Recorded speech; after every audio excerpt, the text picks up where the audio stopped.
let me introduce myself for those online as well as in the room who don't know me. I am David Fern. I am Professor of Greek in the Department of Classics and Ancient History and Head of Department. It's my enormously warm pleasure to introduce this event before handing over to Suzanne to say some more specific words about our honorand and lecturer this evening. I want to say just a little bit about this extraordinary but also extraordinarily humble man that we have before us this evening, about to give this lecture. He was saying to me that he's known Suzanne for over 30 years, been working together in ancient numismatics, and Clive has developed a really strong passion and interest in this subject area. But alongside all of that, as those of you who were able to go to his lecture yesterday will already know, he has this extraordinary extra career in working in a high-level role in the United Nations, in the Food and Agriculture Department, and has a huge backstory of work internationally in the United Nations. It's a great honor and pleasure and privilege to be honoring somebody so highly regarded internationally here at Warwick.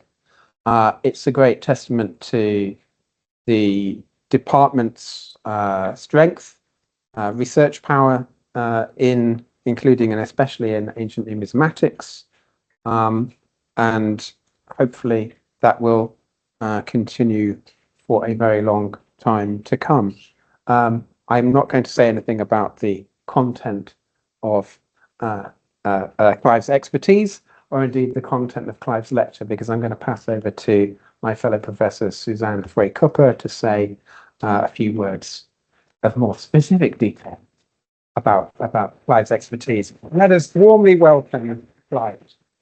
Thank you very much, David, for your kind words, and a warm welcome to Clive, to the department. It's not the first time he's here, and he's always supportive, not only with fellow researchers, scholars, but with students and with a wider audience. So he was here on the Mania Medals Network training days. He was here for the Numismatic Day to share his knowledge. And what is special for Clive, it's not only his multi-expertise in plant seed, genetic database, and the World Food Programme to feed the nations, but also within numismatics, he does so much. He works on data we currently don't have anywhere else in the world in such a big quantity in terms of finds, but he's also a specialist in technical aspects. And he goes always beyond to look after the historical context. And we must also say this is really tightly linked with his activity as the officer of the UN in Rome, because he was also responsible of the medals program. So he has seen every single mint in the world to understand these processes. And he was in Rome, where he was able to document part of this really important material. So his work has really transformed of our understanding of the Republic, because before we thought, oh, Rome has directed everything, but it's much more complex and many communities were involved. And I think it's now the right moment to pass over to Clive. Thank you for coming anyway. I'm going to show you some pretty pictures. But what I'm going to do draws on two very big blocks of data. My Liddy database of thousands of coins from the river Garigliano at Minturnae, and another of non-state coinages from deep excavations at Pompeii. Among the coins from Minturnae, I found many from the Punic island of Abusus, which is now Ibiza, and realized that amongst these there were many imitations that must have been made in Italy. So when the British School at Rome began deep excavations at the house of Amarantus at Pompeii, I asked Andrew Wallace Hadrill, who was then director of the British School in Rome, to tell me if any Abusan coins turned up. Yes, he said, yes. And I think he was rather skeptical. But 2 years later, ding, ding, he phoned to say, we've got so many of them.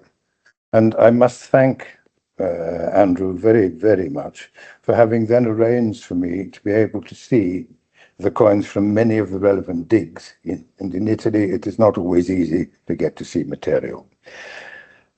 I also draw on research that my friend Alejandro Sina and I have done on the Spanish lead and silver mines. And Susanna, as you know, has been a constant support and colleague throughout. What do I mean by non-state coinages?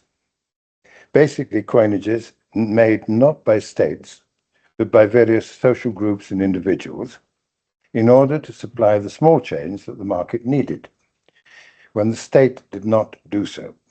Rome never regulated the coins of its colonies and allies, or provided them with coins. Before the Second Punic War, Minturnae, although a Roman colony, used Neapolitan coinage, as did most of Campania, including Pompeii. But Neapolis stopped coining about 225 BC. And while Rome struck bronze for its armies in mints in Italy, Sicily, and Spain during the war, including, as we now know, at Minturnae, it afterwards struck bronze only in Rome. Here are the three denominations made at Minturnae, many of which were struck over coins captured in Sicily and North Africa. With this omission, the coinage system of Minturnae shifted from Neapolitan to Roman. There was a huge economic growth in central Italy in the first half of the 2nd century BC, fueled by the vast profits of war and growing maritime trade. Despite this, Rome did not make enough small change even for the city of Rome itself after about the middle of the century, and in 82 stopped altogether. Meanwhile, in Minturnae and in Pompeii, the bronze coin stocks wasted away. This led to many non-state issues being made in Latium, Minturnae, and Pompeii, and these tell us a lot about Italian involvement with the Spanish mines, but also about relations between Rome and its Italian allies.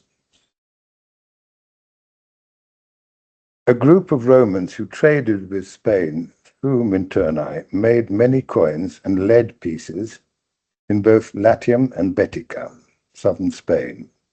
These often, though not exclusively, use a number of coin types not found anywhere else, which I'll show you next. A phonacator, or a stoker with a shovel, a bath attendant with an ascos, 2 strigils and an euribalos hanging from a carrying ring, and Vulcan. While most of these images refer to the Roman baths and palestrae, these coins are far too widespread and diverse to be merely bath tokens. I think the types refer instead to a cult patronized by the Italo-Baetican traders. For example, this lead piece that you see there from Minturnae seems to show the god Apollo in a cult context with the strigils and the euribalos. And that little figure is also giving the strigils and the euribalos back to Apollo. Here is the phonacator, not always behaving like a gentleman, on mosaics from bathhouses, and he's carrying his fire shovel.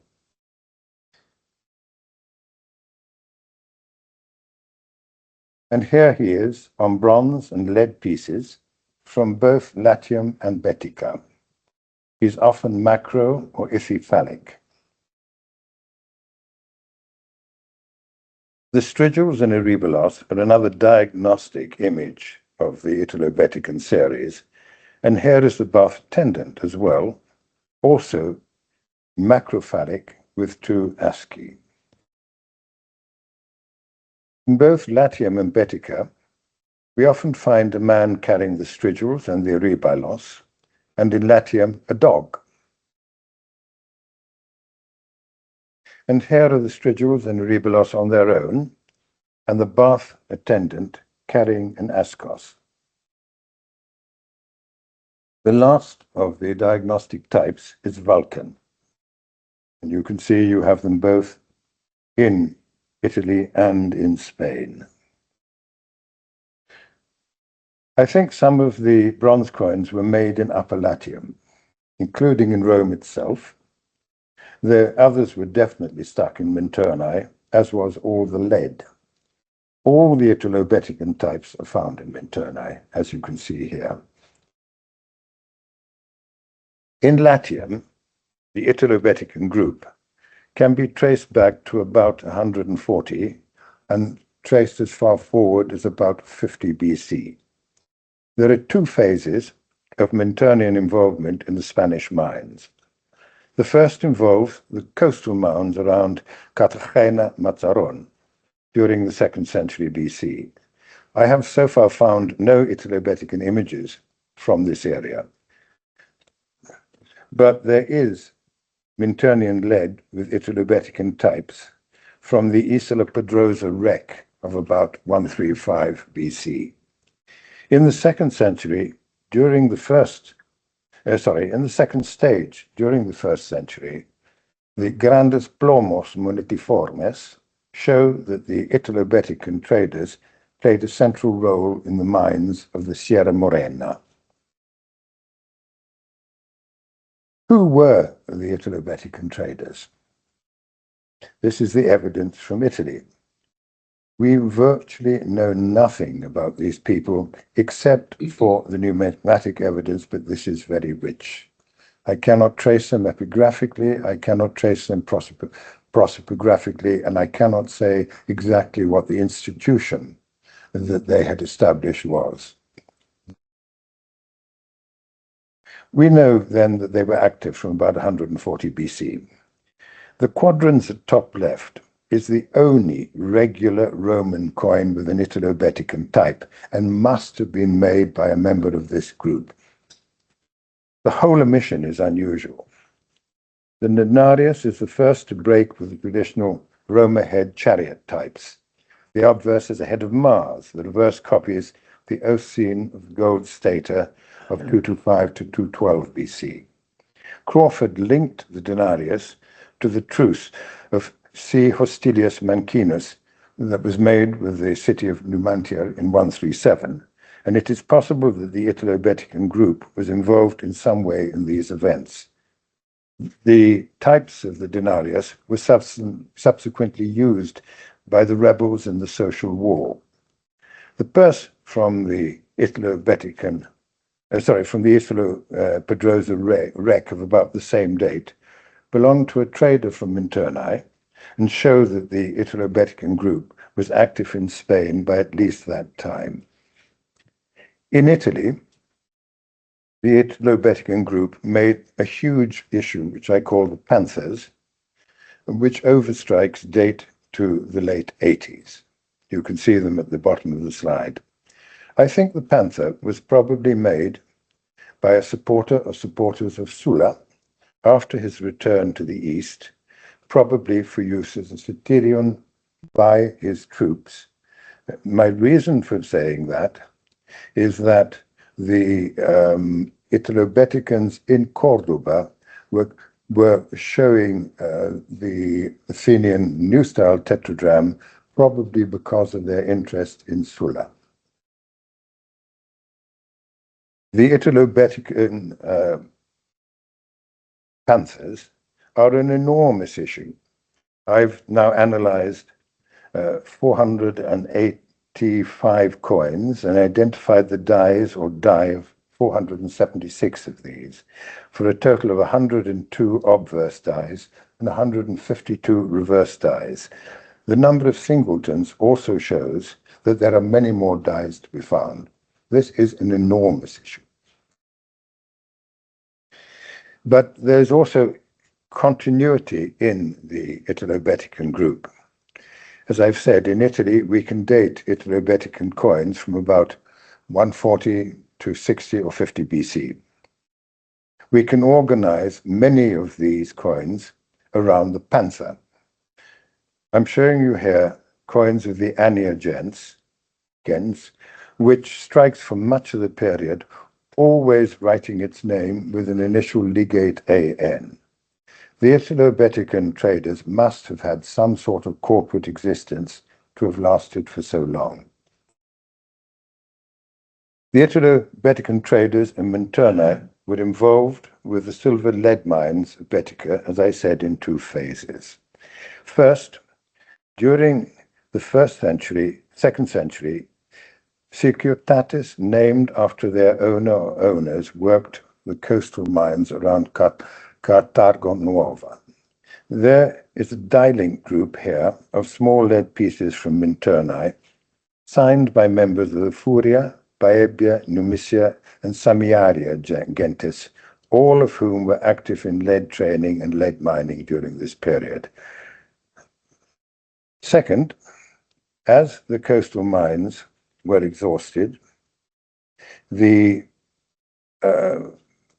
mines moved to the Sierra Morena. But the institutional nature of those societies changed from being small, individually named societates, running single mines, to a few large-scale anonymous institutions running a number of mines.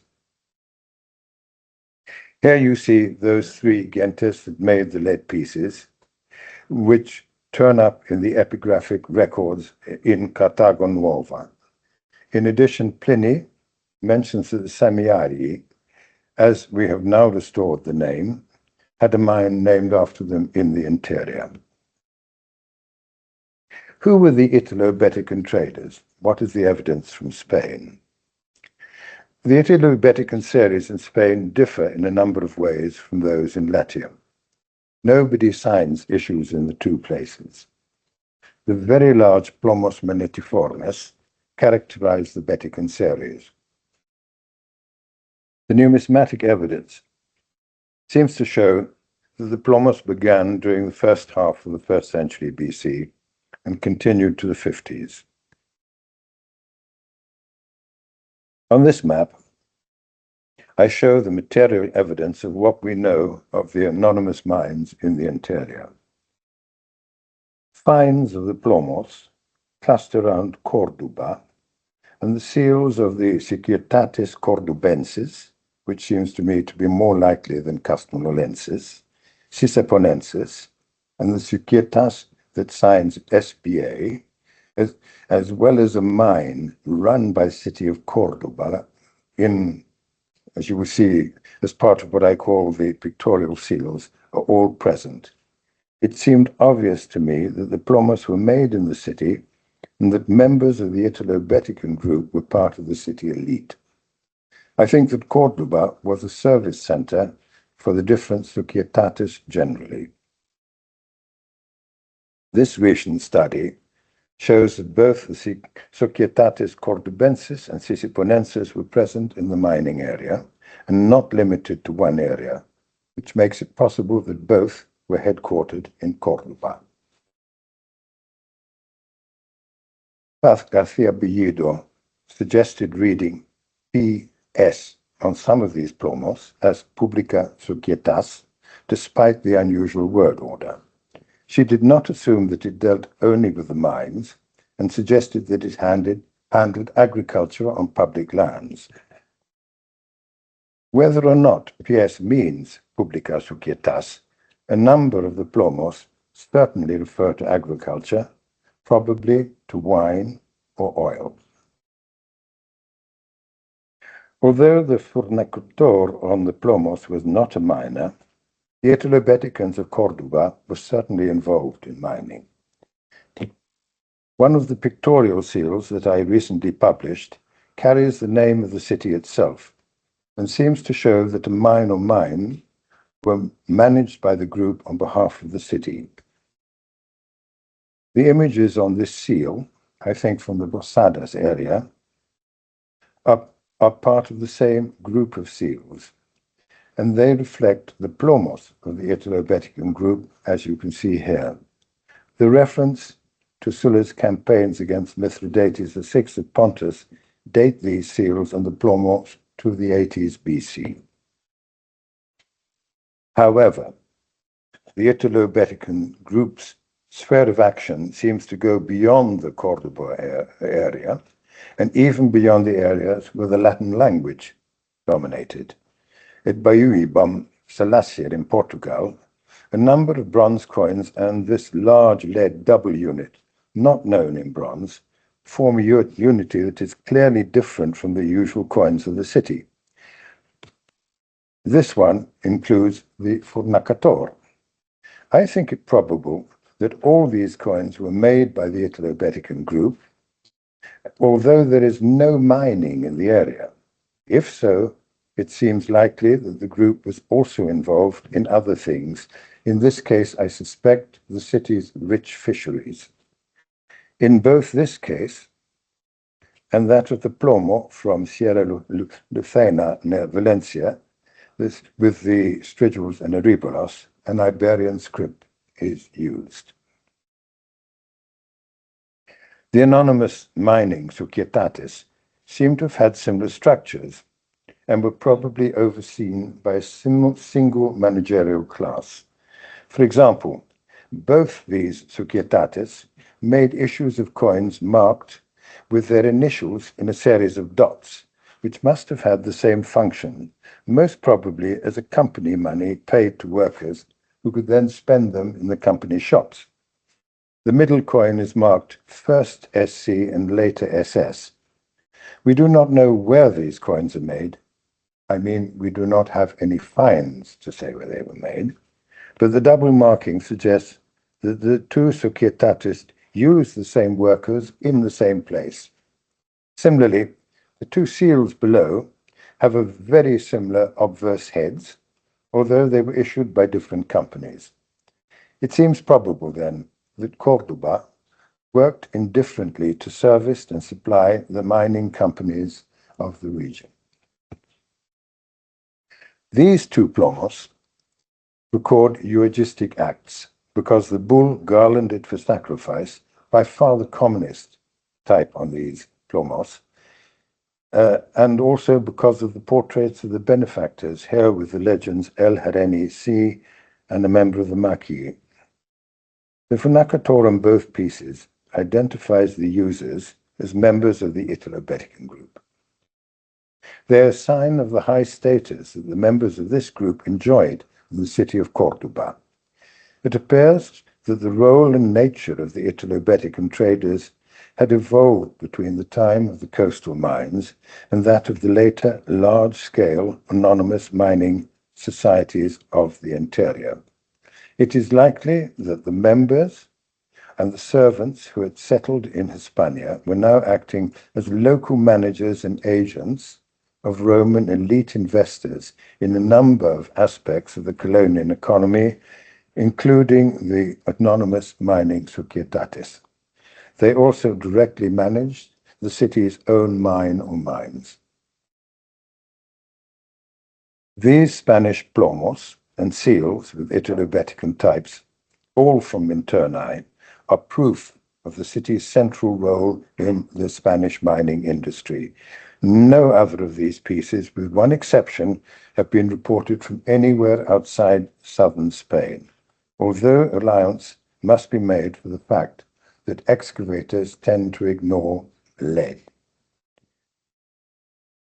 The exception is this single lead and single bronze piece of a single issue from two pairs of dies from Nîmes in France, with the stridules and eribolos. The issue is not known from either Italy or Spain, yet at least, and this and the fact of different dyes and different metals suggest to me that it was made in Nîmes. If so, was it made by a subsidiary of the Italo-Baetican group in Spain, or directly by the Roman group working through Minturnae? Without more information, we can only speculate, but these finds show the wide sphere of action of this group.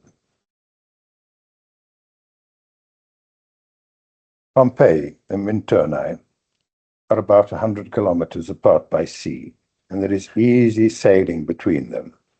But their trading histories are different, as was their status. Minturnae was a Roman maritime colony, acting for the Roman elite, while Pompeii was only a Samnite ally. This obliged it to provide troops to Rome, including for the destruction of Corinth in 146, and the profits and conquest and trade made the late 2nd and early 1st century Pompeii's golden age. One fact is particularly important. The coins of the Italo-Baetican series are almost unknown among the many, many coins from excavations in Pompeii that I have personally seen. Pompeii traded in wine from the rich Vesuvian soils, often carrying Campania aid tableware from the Bay of Naples as a secondary cargo. After the First Punic War, trade with ex-Punic Sicily grew rapidly, but Pompeii also had long contact with Carthage, shown, for example, in its use of the Carthaginian opus africanum building technique, which is not common elsewhere in Italy. In the 2nd century, the major markets for Pompeii's wine were Massalia and Gaul, probably with an entrepot on l'étang de Berre. But the numismatic evidence shows that Pompeii seems to have lost its wine trade after its revolt from Rome in the Social War and its defeat in 89 BC.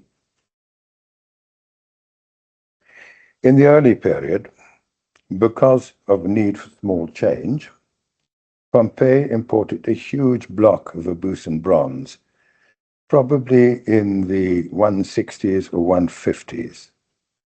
The god Bes becomes the recurrent type of the Pompeian pseudomint coins that follow, some examples of which you see here. These coins fall into a number of distinct groups, which are probably, I think, associated with different groups of traders. Group A is the earliest and longest lasting, and imitates Carthage, Eleusis, Massalia, and Rome. The Carthaginian prototype of this coin, which you see there, is one of the last issues before its destruction. These pseudomint coins imitate the prototype quite faithfully, this one less so. We know those are imitations because of the dots below the horse head, which are never seen on the prototype, and because this obverse is also used with the best reverse. I know 7 dotted horsehead coins from Pompeii, but all of these have a blank reverse. All of them have dots, and none of these coins are found anywhere else. So Pompeii seems to have traded actively with Carthage and Eleusis before the sack of Carthage in 146, as the fact that these things turn up in Minturnae and in Ibiza before the Second Punic War. No later Pompeian coins have been found there, and Pompeian ceramics are very rare at Pompeii. Large numbers of pseudomint coins of all the groups that I know at Minturnae are signs of substantial contact between the two cities. But this is the only Italo-Baetican piece among the thousands of excavation coins from Pompeii that I have seen. It was not published in the excavator's report. The lack of Italo-Baetican coins from Pompeii must mean that the Pompeians and probably all Campanians were barred from participation in the silver-lead trade by the Romans. This, as well as the loss of the profitable trade with Carthage, may have contributed to Pompeii's revolt in the Social War, when the Allies fought for Roman citizenship and its privileges. Later coins of Group A are found both in Italy and France, identical coins, on or near l'étang de Berre, immediately to the west of Marseille. This shows the importance of Pompeii's wine trade with Massalia. On one of these dies, well, two, there is a helmet with the coronet of Philip V of Macedon. This also appears in Roman denarii of 129 and 113, 112 BC. So this group of coins must date down to perhaps after the 130s, 120s, and before Sylla's conquest of Pompeii in 89. The Roman used the royal coronet as a punning type for the Marquis Philippi, but the cognomen Philippus is in fact much earlier than wars with Philip V. It was first used by Quintus Marcius Philippus, who was consul in 281 BC. But this symbol raises the possibility, for which there is no other evidence, that members of the Marquis Philippi were involved in the Pompeian wine trade. And here are the 7 coins of this group from France, most from around l'étang de Berre. This suggests there was a comptoir for the importation of Vesuvian wine in this area, almost certainly organized by a group of Pompeian traders. Minturnians also traded wines from their hinterland, and perhaps also Vesuvian wines, sometimes even in association with the Pompeians. The main market was Gaul through Massalia, and this graph shows the many Massaliote coins found at Minturnae. When I compare this to the Massaliote coins found at Pompeii, one fact jumps out. Post-Social War coins of Marseille are not found at Pompeii, although they are the commonest in Minturnae. I think the Romans punished Pompeii and took away its wine trade after Sylla's conquest and gave it to faithful cities, probably including Minturnae. This may be the reason for the relatively larger numbers of later Massaliote coins at Minturnae. In addition to the Italo-Baetican traders at Minturnae, who were not active at Pompeii, we can identify a number of groups who were active in both cities. There are 3 distinct groups of pseudomint coins. This is rudimentary best. It is common in both Minturnae and Pompeii and may date to between 130, 120 BC and 90 BC. No other types are combined with rudimentary best, except for the man with the palm frond group that you see here. 15 of the 22 known pieces of this group were found at Minturnae, none at Pompeii, so they were probably made at Minturnae. The lead strike at the bottom, which may be a trial piece, again points to Minturnae as the place of issue. Small imitations of Massalia are also very common. There are a number of legends, which I show here. This includes Massa itself. Some have no legend. I think they date to the late 2nd and early 1st centuries BC. 3 of these coins are known from France, none with provenance. Suzanne and I originally thought that they'd probably not been found in France, but had been brought back to Pompeii by travelers to Italy in the 19th century. Because when Saussure first published this piece, he did so with one of the very few Italo-Baetican coins known from France. I am not so certain now, because of the many Group A coins from France that I've since discovered, which show that Pompeians were active in the Gallic market. I'm inclined to think that the small imitations of Massalia arrived with another group of Pompeians trading with Massalia of Gaul who did not work through the entrepôt at l'étang de Berre. Before comparing the finds of the different groups of pseudomint coins in Pompeii and Minturnae to try and find out where they may have been made, we need first to note that there were many fewer foreign Greek coins at Minturnae than at Pompeii. As this map shows, Minturnae traded all over the Mediterranean, with Massalia being the most important port. The Spanish mints are not particularly common. Pompeii traded much less widely, largely with Massalia and Gaul. The pseudomint coins are therefore a much smaller part of the whole at Minturnae than at Pompeii than at Minturnae. I should say a much larger part of the whole.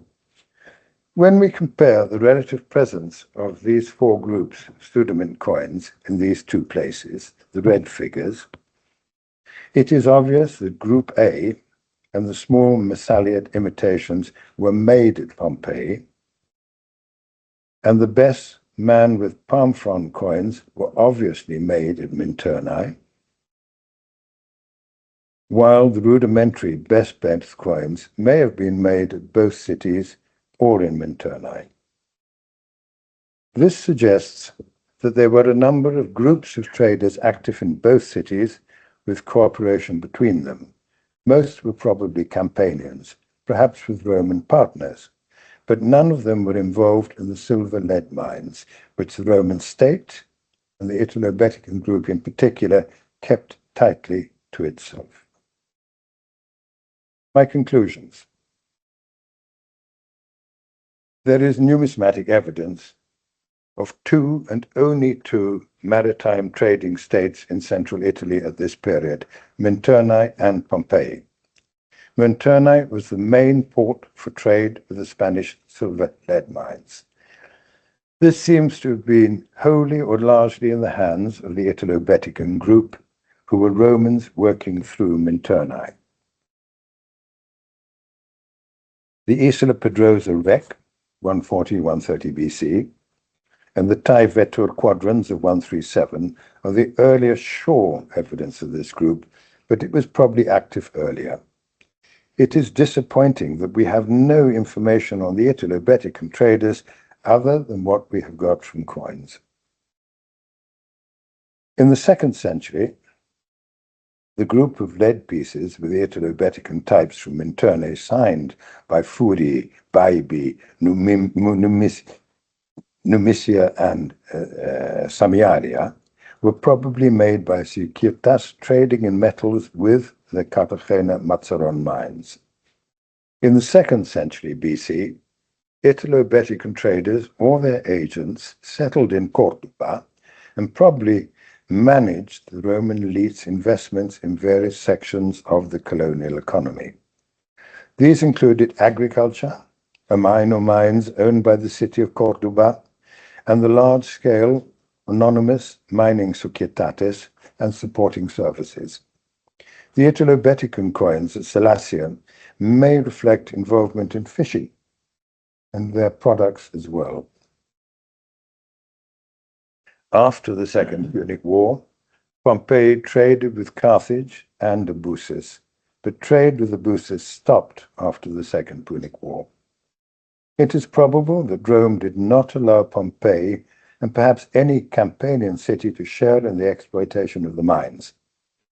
If so, this may have been a factor in Pompeii's revolt against Rome in the Social War of 91 to 87 BC. The loss of Pompeii's lucrative trade with Carthage after 146 may have been another. Pompeii traded wine, particularly with Massalia. The numismatic evidence seems to show that this trade stopped after the Social War, probably to the prophet of Minturnae. Corduba was a partisan of the Optimatis faction, and this suggests that the huge panther issue of the late 80s in Italy was made by supporters of Sulla for the use of some troops that they had raised. The victory of the Popularis faction under Caesar would have meant the end of the Italo-Baetican group and its role in the silver-lead mining sector. Finally, if Minturnae is as important as I say, why have historians almost forgotten it?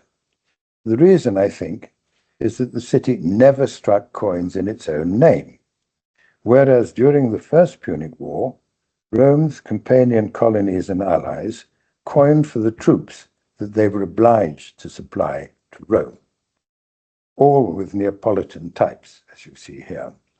Minturnae, on the other hand, had the status of a maritime colony, and as such was not obliged to provide troops, and so did not need to coin. Minturnae was a Roman military mint during the Second Punic War, but it did not sign that coinage, which were official Roman coins. In a region where almost all cities are known from signed coinages, this has led numismatists and historians to think that the city was unimportant. As for Pompeii, which was also a city without a signed coinage, it may very well have been almost forgotten today if it had not been for the AD 79 disaster. The evidence of their unsigned, non-state coinages, however, shows that these were the two most important maritime trading cities in the 2nd and 3rd centuries BC. I hope I've been convincing.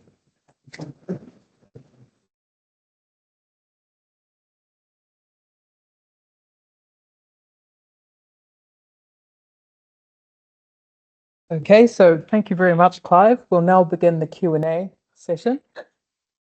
I will just check the chat. Okay, we have no questions in the chat so far. Good, good. In the room, do we have anybody who has a question? Tell me, Andrew.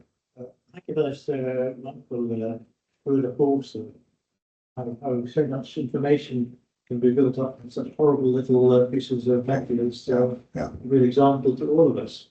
I just had one sort of small question. What I thought very refreshing about your talk compared with most talks about numismatics these days is you stress many times the importance of trade and trading and networks as not only explaining the traveling at some point, but also the production of it.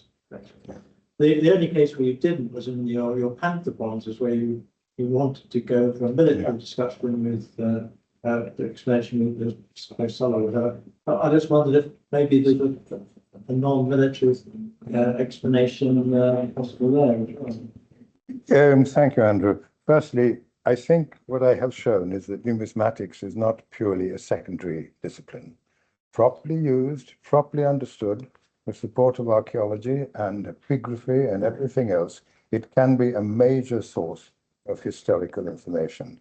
What I have shown you today is not known from any other source, and I think I have helped rewrite the history of the 2nd and 1st centuries BC in central Italy. I think that the Panther falls outside the normal size of issues. In most cases that I know, we're dealing with issues made from between 4 and 5 dies. We suddenly have an issue with 102 obverse dies. Moreover, we have a very funny picture where they decline from about 8 grams to 1.5 grams, straight linear descent. And the question is then how to explain that. It's a time of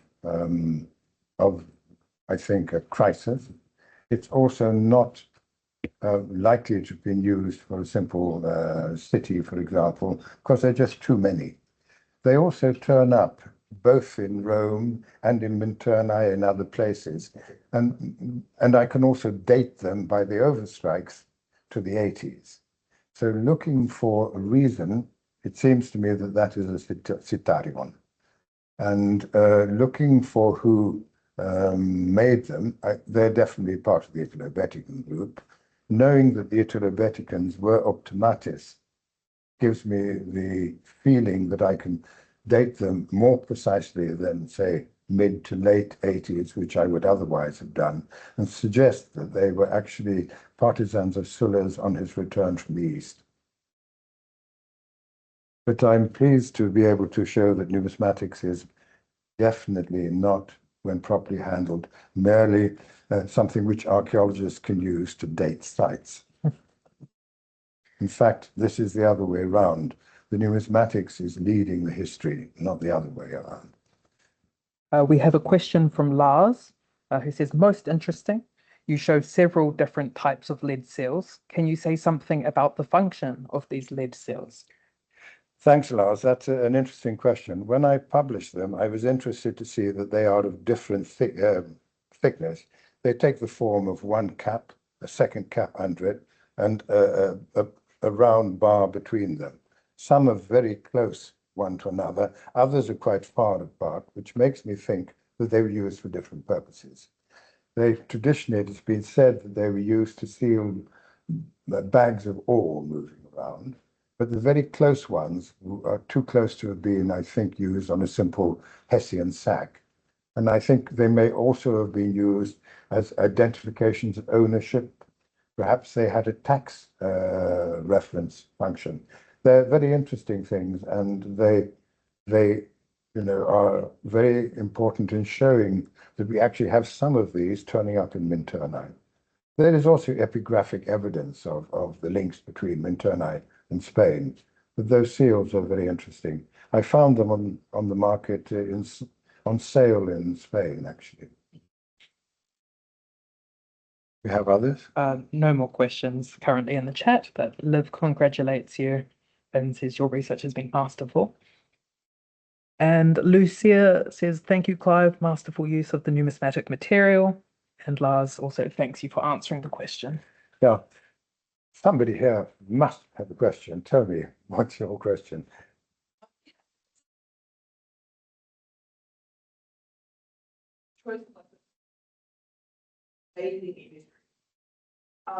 Like the 2nd century BC is also like when Roman public bathing kind of explodes, gets going. So the image is kind of just as the culture of Roman bathing is kind of spreading. And I was just wondering, yeah, what your thoughts are about that. It's always kind of puzzled because it's like Roman bathing begins and then we have these. Is it because these are generally then, like, why make that choice of imagery? Is it about where we are Romans through Minturnae coming and or do you have any? Or is it just everyone really likes a good bath because it was a new factor or something? I mean, that's a very good question. It's a very difficult one to answer. We know that the first baths in Spain were about, I think, 130 something BC. We have baths at Fregeli, which was destroyed, of course, quite early. But the hypocaust, which is what the Funacator is pumping in, dates probably a little earlier than that. Now, there are too many of these for them to have been bath tokens. So we have to step back and ask what they're for. I think it's more than just a fashion, because why would those large Spanish lead pieces have had a little Funacator put at the back, for example? I believe that it's most likely that this is some cultic reference, that this group, and I then do not know how they were organized, but that group had a cultic practice that was involved with the baths.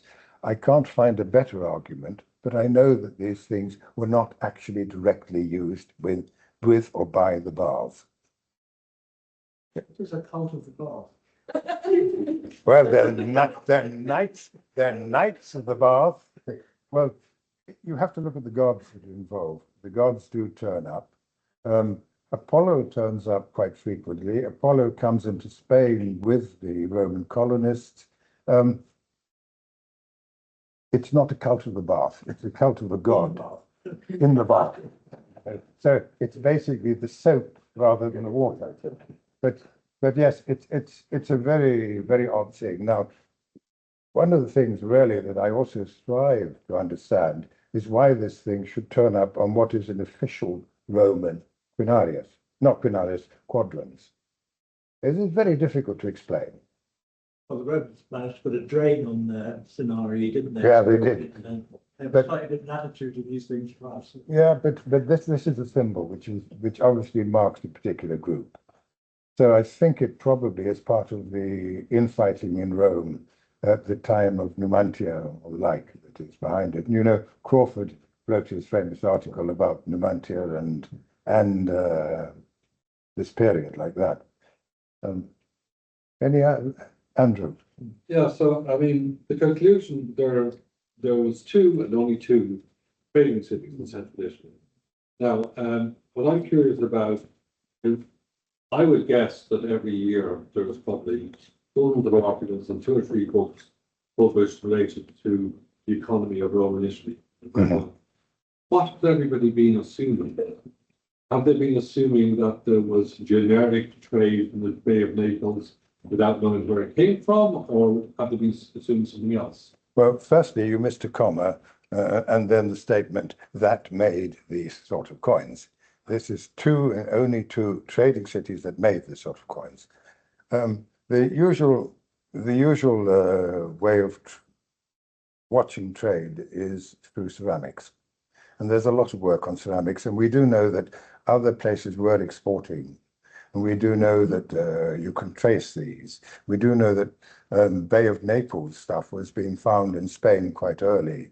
And the general feeling has been that Campania was a very large trader in wine.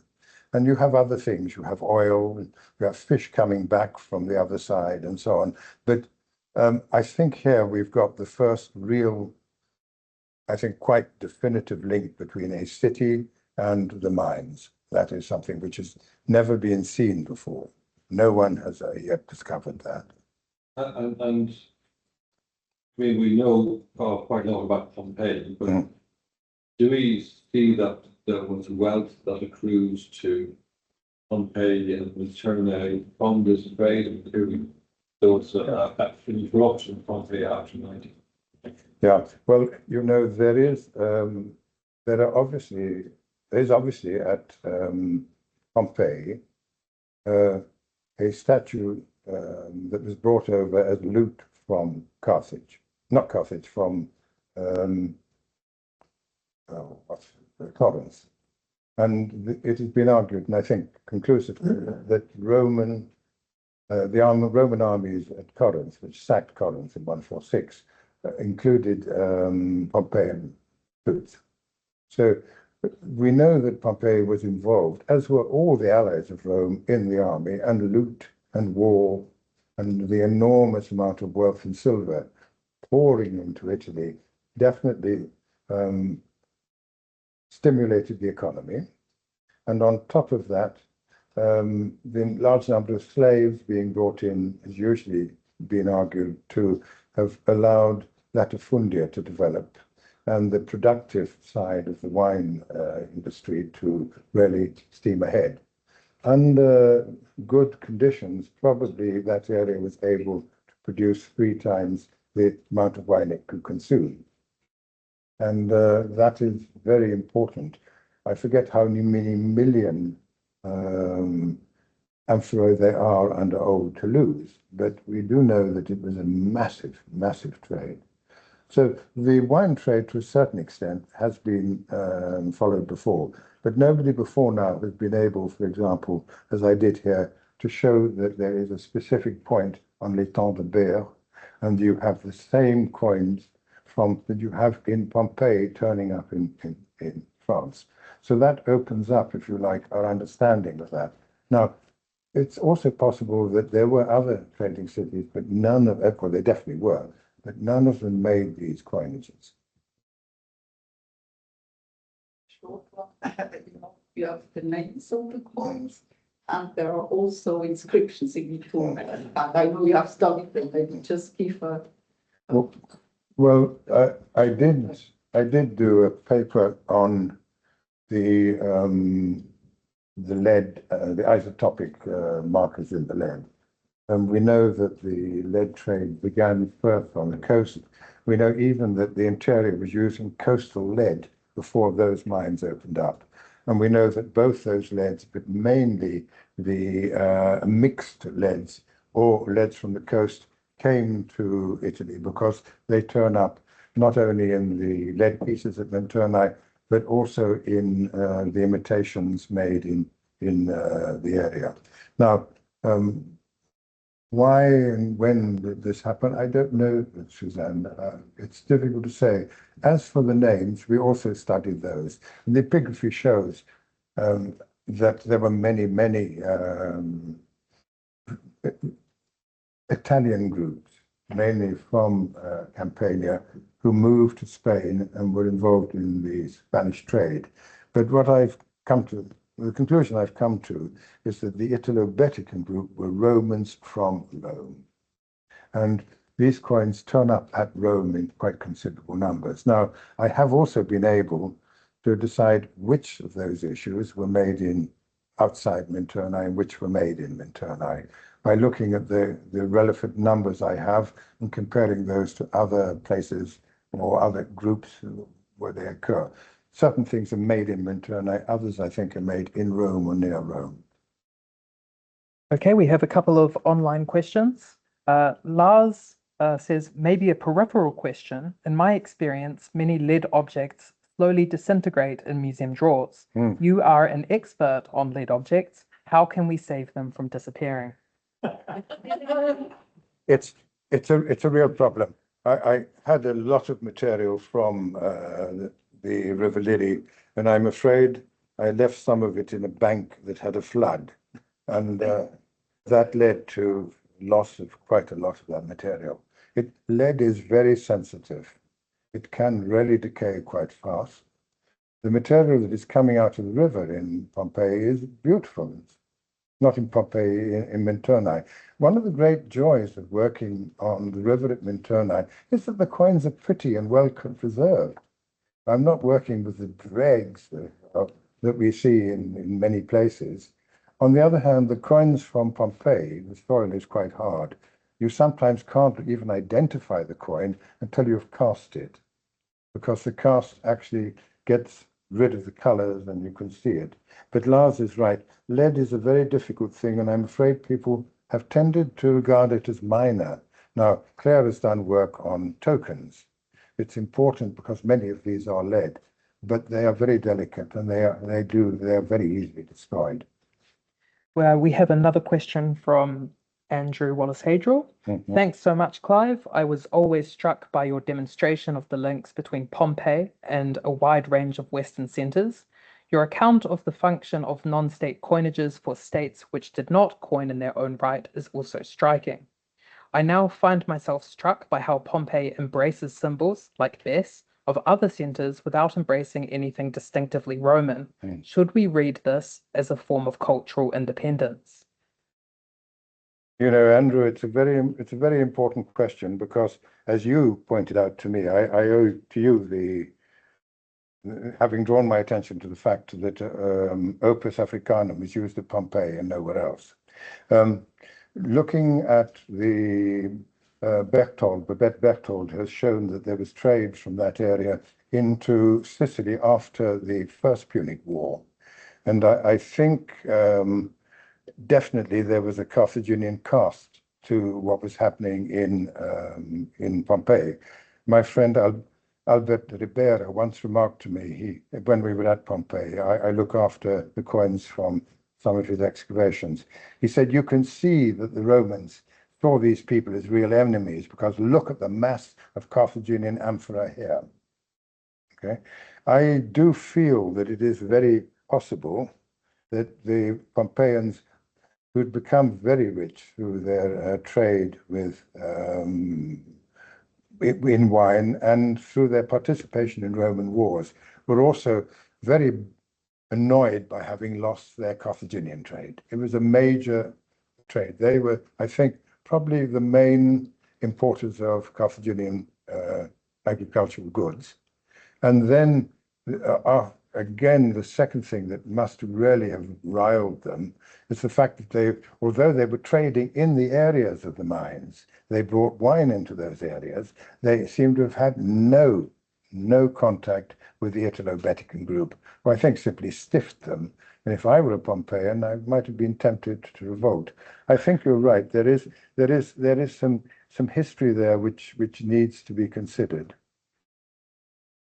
We have another question online from Leonard. The old stereotype of the maritime colonies is rather bleak. Small settlements with 300 colonists serving a coast guard role, etc. I was just wondering what you think the implications are for this work on Minturnae, for how we think about citizen colonies more broadly. It's a good question. Of course, Minturnae was founded in 395, 396, I think it is. My memory is dying on me. But it was one of the very first of these maritime colonies, and I think it had grown in size and importance by the time of this trade. Also, I think it's quite important to remember that this was a river port, not a seaport.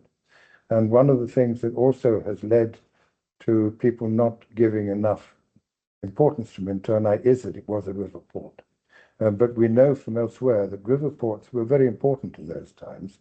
And we know that Minturnae was building huge boats in early imperial times, including bulk shipments with big dolly instead of amphora on them. So it was a very, it seems to me to have become already quite a large settlement.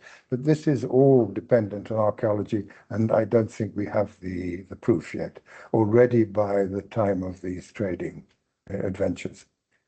But it died away, and I can trace it very little after the time of Augustus, because there are no more of these coinages, and I can't even trace very much in the way of trade with the East. Yes, there are some of the later coins from the East, but the period that is obvious from the Minturnae coins is from, say, 300 to the time of Christ. No more questions online currently. I may just add that I have here a message from Wolfgang Fischer-Post saying that this was tonight one of the most amazing numismatic talks he has ever heard. That's very kind of Wolfgang, who is also one of the one of the most amazing one of the most amazing numismatists I know, and a good friend. Yes. Yeah, when you were speaking, and you were sort of slight throwaway remark about Pompeii, that's the things that were being done to it that you outlined, kind of the trade that was being taken away. Perhaps the best thing that happened to Pompeii in terms of preserving its reputation and importance was that it was destroyed by the eruption. I just wanted to sort of push you a little bit further on that. I mean, in your view, did Pompeii not then have the obvious future going forward? It's very difficult to say. Its future would have been based on something else. And the question basically is, where did the Vesuvian wine go? Now, there are no coins from Naples. Was Naples a trader? People look for other cities. The only one I'm absolutely certain was involved is Minturnae.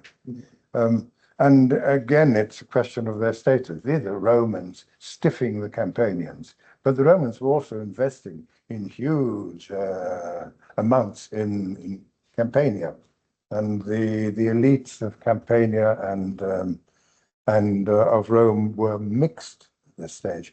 The question I would ask is whether or not there really was a drive to obtain Roman citizenship during the social war, which is the usual reason given for the social war. And in the case of Pompeii, if the aim was to be able to again take part in Roman trade. Now, this is speculation, but it's interesting speculation. I can't swear by it, but I have an instinct that that may be what was happening.